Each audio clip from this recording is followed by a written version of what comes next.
Big Pharma is $1 trillion industry, and no one in the world spends more on prescription drugs than Americans. Drug prices here are soaring, and it has many begging and borrowing to stay alive. I'm in Nashville, Tennessee, and I'm on my way to meet a 23-year-old type 1 diabetic. It's not even 8 a.m. in the morning here, and he's just rung to say he's incredibly sick. He's been vomiting since he woke up, so he's asked me to pick up a hot tea. We're going to take it to him, and we'll see what condition he's in.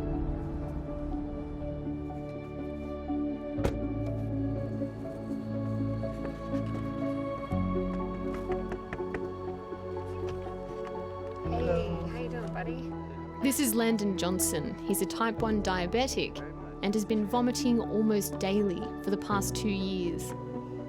It's happening so regularly, he's even started losing his teeth. I felt alright when I first woke up, but maybe not even like 20 minutes later after I got in the shower, I just felt so nauseous. I was thrown up in the shower for maybe like 10 or 15 minutes. So this is pretty much my life in here. This is usually where I get sick, but... This is your room? Mm-hmm. I keep a trash bag by the bed for when I get nauseous in the middle of the night. I usually have a couple like double bags in here. I always buy scented bags just because it's awful. Constantly high blood sugar levels from his type 1 diabetes has damaged the nerves in his stomach and caused a condition known as gastroparesis, so he can barely digest food. There's dead patches outside around my porch from where I've thrown up so much. I'll just all of a sudden not be able to hold down anything. I can't digest food or water.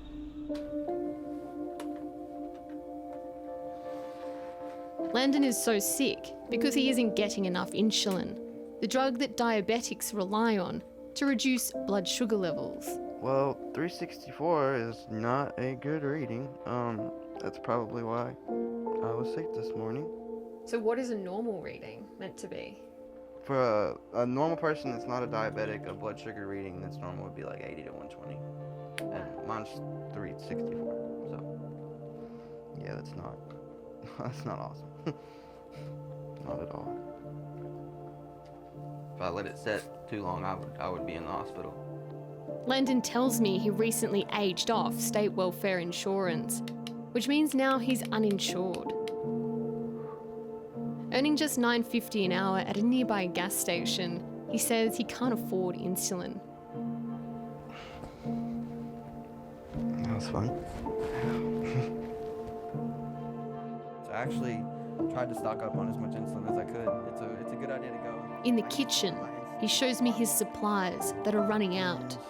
You only got 4 pens. 4 pens and this half vial. Wow. And that's it. And that may last me a month and a half at most. It's probably $500 to pick up a pack of 5 of these pens. And that's a lot. Are you worried about this running out right now? Oh, I think about that all the time. I think about that all day. This is my life in my hands. Quite literally. Around 7.5 million Americans rely on insulin, and it's had some of the largest increases in costs in recent years. The price of just one 10mm vial of Lantus, one of the most popular insulins on the market, has shot up from just $35 in 2001 to $270 today. Yeah. Do you worry that this could kill you? I mean, that's yes. Just yes. That's all I can say to that, because that's a constant thought too. Just that I'm gonna pass away before I'm old enough for that to make sense, you know?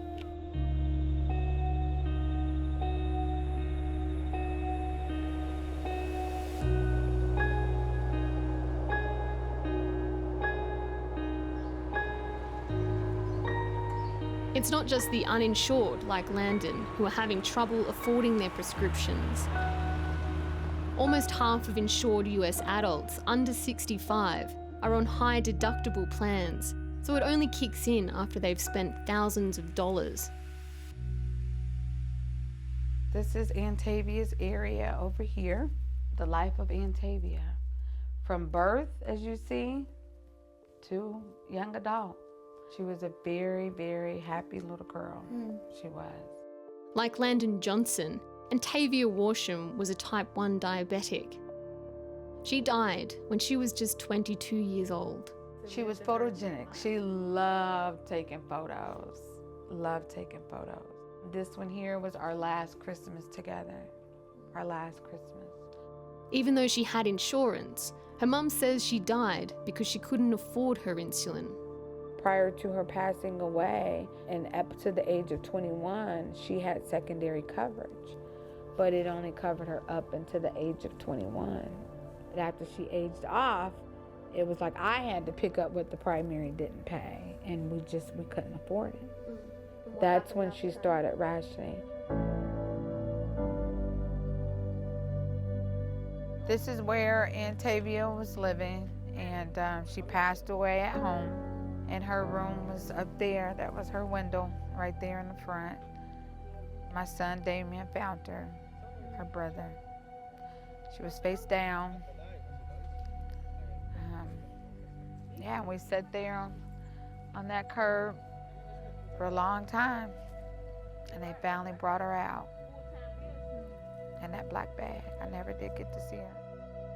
Antavia died because prolonged high blood sugar levels essentially poisoned her body, causing organ failure. This is known as diabetic ketoacidosis. Even though she had that empty insulin pen in her bed, they didn't know. I didn't know. Again, I just did not know that my baby had passed away due to rationing her insulin. So they found an insulin pen in her bed, and in her bed beside her. Empty. So she had already used everything that she had. Incredibly, Antoinette now faces the same problem all over again with Antavia's sister, who's also a type 1 diabetic. Good morning, daughter. Good morning. Antonique is my youngest. She's 19 years old. Right now, she's covered, which is a blessing, but when she turns 21, she's going to age off. How much insulin do you have on hand? Like 2 boxes. Oh, well, we definitely need more. I'm scared that soon I'll be planning another service for a young child. Well, I'm headed your way. Mommy loves you, and I will see you soon. I love you too. Okay, bye. I, Donald John Trump, do solemnly swear. 3 years ago, Donald Trump pledged to lower prescription prices. Congratulations, Mr. President. A priority of mine will be the cost of prescription drugs. We're going to get the costs way down. But so far, no concrete action has been taken.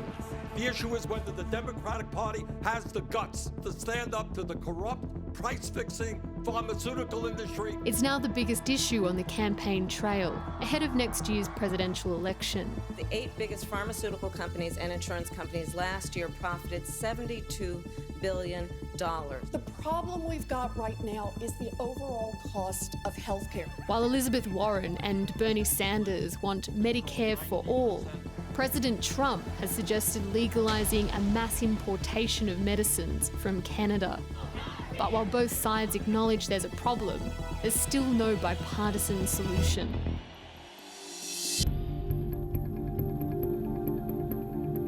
Good morning, Antonique. Mommy missed you so much. Are you ready to go to Canada? Yep. This is Callie. Hi, nice to meet you. Nice to meet you too. Until there is, Antoinette and Antonique are taking matters into their own hands. Today they're looking abroad to meet their medical needs. We're headed to Windsor, Canada to purchase Antonique some insulin where it's less expensive than the United States. So what are you hoping to find out exactly when you get to the other side? Difference in price for my own knowledge and Antonique's knowledge, so that if laws are not changed soon and the pharmaceutical companies do not lower their drug prices in the United States, me and Antonique will know how much we would have to pay in Canada. Have you ever done this before? I have never done this before. I feel like I'm doing what needs to be done for my daughter to stay alive. The Canadian border is a 2-hour drive from Antonique's college. Insulin formulas are the same there, and they're made by the same manufacturers. The only thing that's different is the price. Hi. I just can't believe it was just that easy to cross over to Canada. Just on the other side, there are 20 pharmacies catering to medical tourists. At any one, Antonique can buy up to a 90-day supply of insulin for personal use only. Hi. Hello. Hi. We are here to purchase insulin today. Okay, which insulin? Novolog and Lantus. All right, just give me one moment. Okay, thank you. Okay, so I have some ice packs for you. So we have our box of Lantus and Novolog. Yep. Yes, sir, please. Okay. So it's 90 US for a solo start. Okay. We can afford that. We can afford $90 every month. So 65 plus 90 is $155 per month. Times 12 is $1,145 per year for her insulin. But in the United States, we pay this every 90 days. That's not fair to the United States of America, people. I'm just, that's mind-boggling. It breaks my heart. Are there a lot of Americans crossing the border to buy medications like this? Yes. We get many phone calls every day. We had someone driving like 18 hours because they couldn't fly. Thank you so much. Thank you so much. You're welcome. Have a great day. You too. Thank you. It's estimated tens of millions of Americans now travel abroad like this for cheaper prescription drugs. This is a relief because there's always a second option. Just know that there's like a backup plan if something goes bad. Is it a bit bittersweet? Yeah, just like that we have to go through losing my sister to, find this or find out this information. It's just pharmaceutical greed. I'm very upset about it. What we're facing is really a kind of humanitarian crisis. What we see is the tip of the iceberg. For every young person who's died, there's probably hundreds who are struggling. It's across the board. I mean, antibiotics, many of which have been around for a long time, they've gone up in price double, triple, quite often. The EpiPen went from something like $80 to $600. There was one case of medication for infantile spasm in which the price went up something like 10,000%.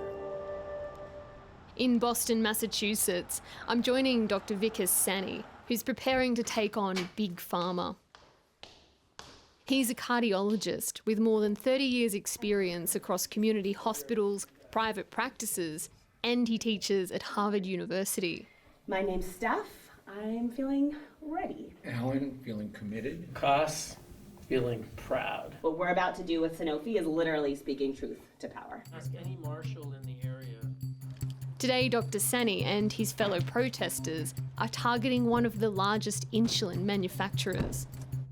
Sanofi is one of 3 large manufacturers of insulin. Together, those 3 cover roughly 90% of the market, so they're functioning like a cartel. They do have it within their power to lower their prices, but of course, it's not something they're going to do voluntarily.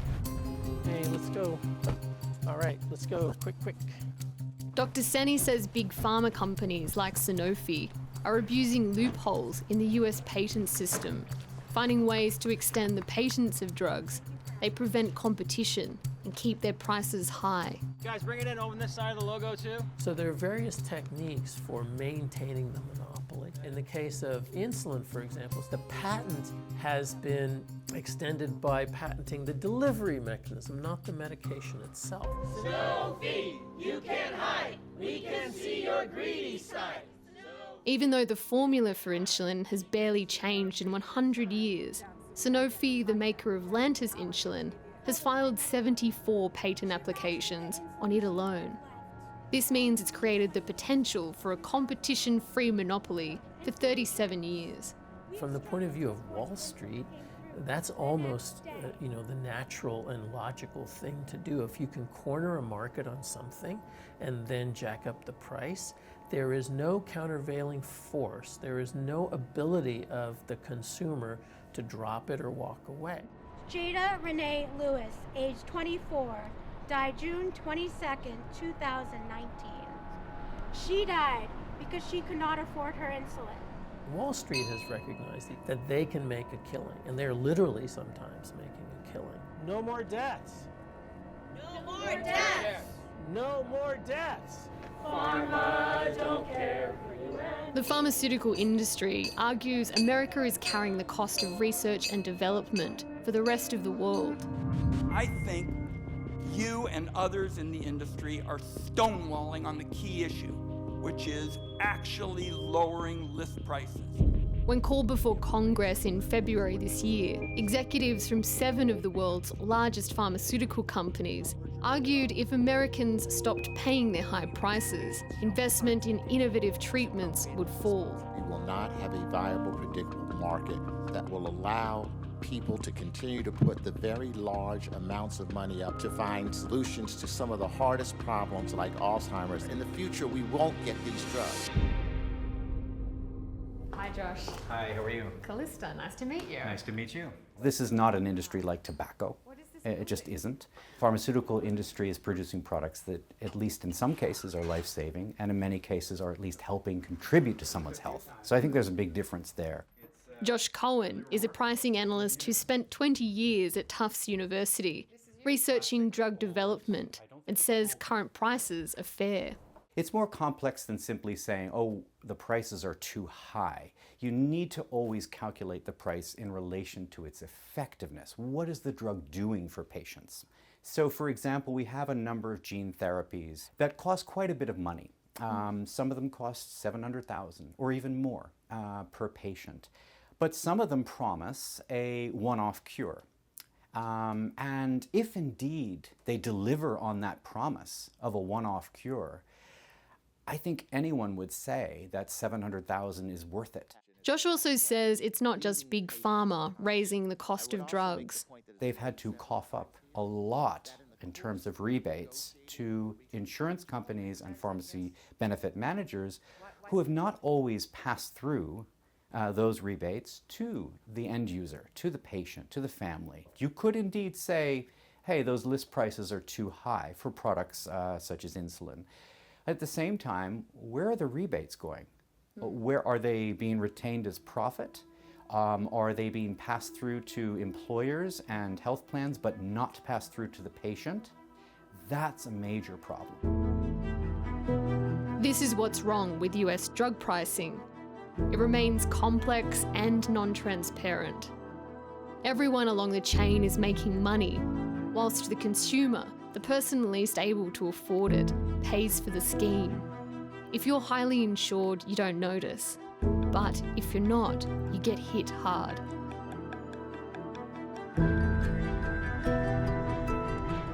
Until laws or the system change, everyday Americans who fall through the cracks are being forced to turn to the black market. It's coming, it's coming, it's coming. Don't worry, kiddo. In Vero Beach, Florida, Elma Massey is living with chronic hepatitis C. Look at you, you ate almost the whole entire jar, kid. A former drug user, he's been clean for 4 years. But if the hep C is not treated soon, it will destroy his liver, causing cancer or even death. I've had it for 5 to 10 years from what the doctor was saying and didn't even know it. It's also highly contagious.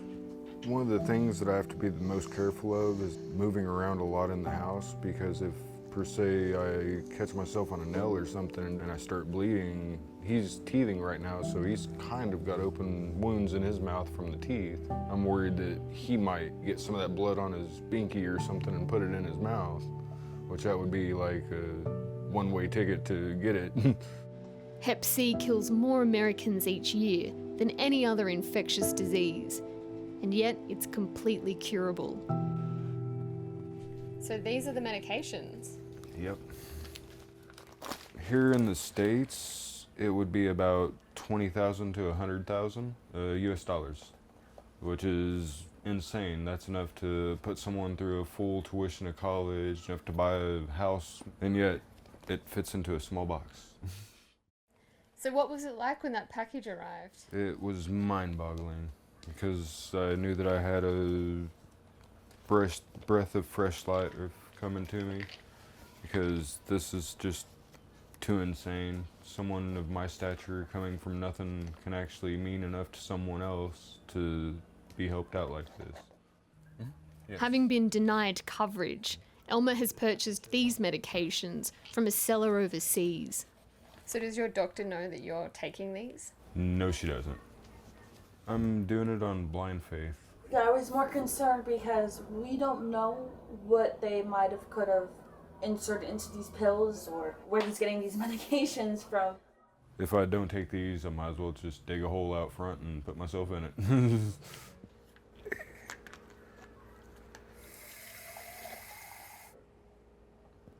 As a full-time carer to his son, and with another child now on the way, Elma doesn't have a choice. Outside, he shows me how he found the seller online. This is the Hep C support group community. It's a Facebook group. Yes, which is very shocking. Yeah, in the group they actually call it a dragon slaying, where we beat the virus. So you'll see people like this, like, hey, my new dragon slayer arrived today, talking about the medication. And so how long did it take you to find out that you could actually purchase the medications that you needed through this Facebook group? I found out probably about a month and a half after being a part of the group. I kept seeing everyone mention Greg Jeffrey and how much they was praising him, so eventually I just started clicking on the little blue letters to hyperlink me to him. And that's when on his profile I actually found links to his blog site and started reading up on it and watching the Buyer Club videos. What do you think of Greg Jeffries? He's an angel put on earth. There's no way around that.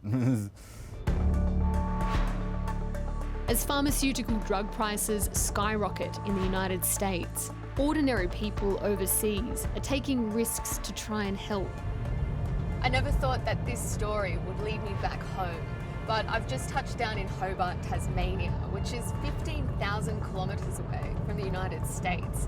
And it's here that one man is taking on Big Pharma by smuggling medicines to those in need.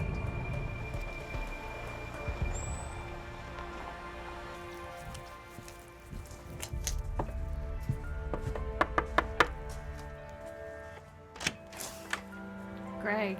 Callie. Nice to meet you. Thanks for having me. Greg Jeffries used to be an historian and teacher. Now he runs a buyers club selling Hep C medication for cheap. I keep this little stash of medicines in here for people. In the laundry. In the laundry, yep. Like all good drug dealers. I try and avoid that term. So you got sofosbuvir, which is brand name Sovaldi, and decladisvir, which is brand name the cleanser. In America or Europe, you can't buy these two drugs together because of patent issues, even though that is actually the best and cheapest treatment that exists for 84. Greg sources generic versions of Hep C medication from India and sells them to buyers around the world for just $350 instead of $120,000 in the US. He's already received a cease and desist letter from the maker of Sovaldi, a pharmaceutical company called Gilead. Is this illegal? It's a grey area. Some countries there's no problem, but in other countries it's definitely illegal. Canada is illegal. USA, again, it's grey, but I certainly would never go to the USA for fear of being arrested and chucked into a jail there.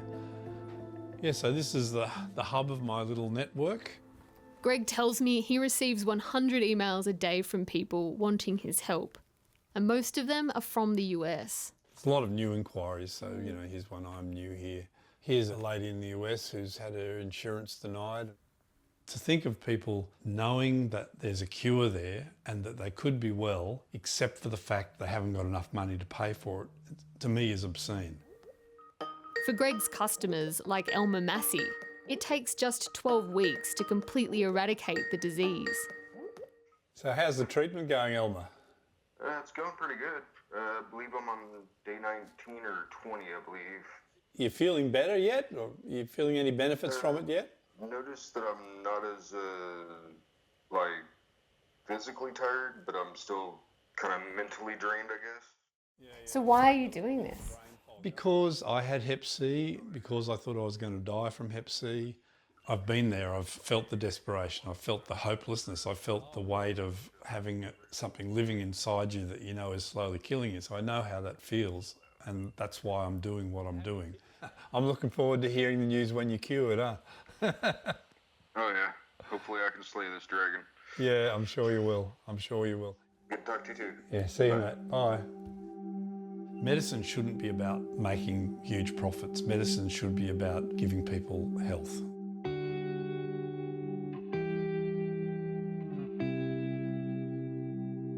Back in the United States, for diabetes sufferers like Landon, there's no such thing as a one-off cure.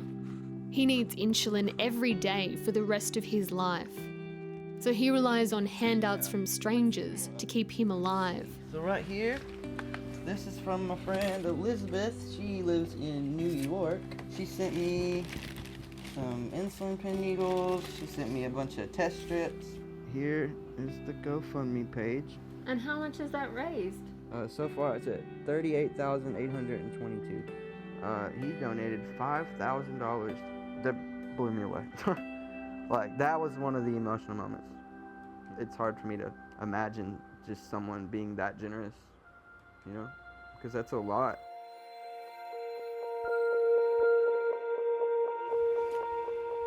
$38,000 is a lot of money for Landon, but he's now accumulated over $50,000 in medical bills. 1,580. Nice. And isn't sure how he'll get through to his next birthday.